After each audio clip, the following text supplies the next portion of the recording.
আসসালামু আলাইকুম। রমজান মাস, পবিত্র ঈদ উল ফিতর, নববর্ষের উৎসব।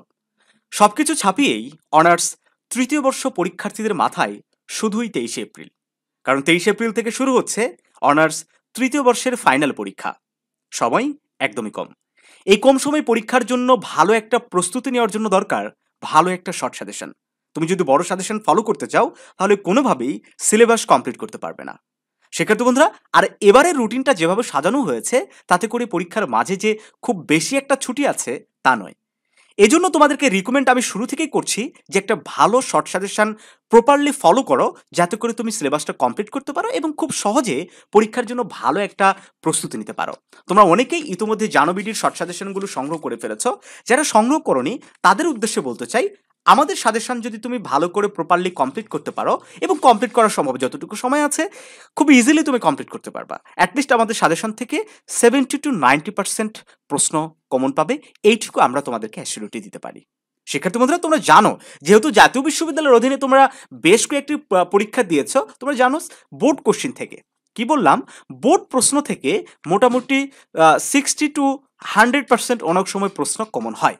তো আমাদের এই সাজেশনটা মেইনলি সবগুলো বোর্ড প্রশ্ন থেকেই নেওয়া হয়েছে, তবে সব বোর্ড প্রশ্ন আমরা দেইনি। কারণ তুমি দেখো 2014 থেকে 2020 সাল পর্যন্ত তুমি যদি পড়তে চাও তাহলে অনেকগুলো প্রশ্ন, এতগুলো প্রশ্ন আসলে পড়ে কোনোভাবে মনে রাখা একদিকে যেমন সম্ভব নয়, এবং এই কম সময় পড়ে আসলে কাভার করাও সম্ভব নয়। সো তোমাকে জানতে হবে অ্যাকচুয়ালি এই 14 থেকে 2020 সালের মধ্যবর্তী কোন প্রশ্নগুলো এবারের জন্য বেশি গুরুত্বপূর্ণ। এটাও তোমরা জানো যে যেহেতু তোমরা জোর সালের পরীক্ষার্থী, সো জোর সালের প্রশ্নগুলো বেশি পড়বা। যেমন 18, 20, 16, 14। দেখো অ্যাকচুয়ালি শুধু জোর প্রশ্নগুলো পড়লেই কি এনাফ? মোটেও না। জোর সালের পাশাপাশি, হ্যাঁ, জোর সালের প্রশ্ন একটু বেশি গুরুত্বপূর্ণ, বাট জোর সালের পাশাপাশি অবশ্যই তোমাকে বেজোর সালের প্রশ্নের দিকেও একটু ফোকাস দিতে হবে।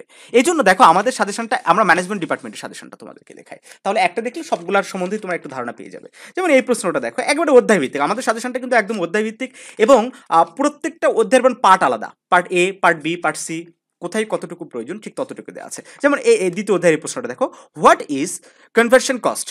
ঠিক আছে, এটা ম্যানেজমেন্টের একটা প্রশ্ন। এটা 2012 সালে এসেছে, 14 সালে এসেছে, 16, 19, 18। দেখো 19 সালে, বেজুর সালে এসেছে, তারপরে এই প্রশ্নটা নিয়েছি আমরা।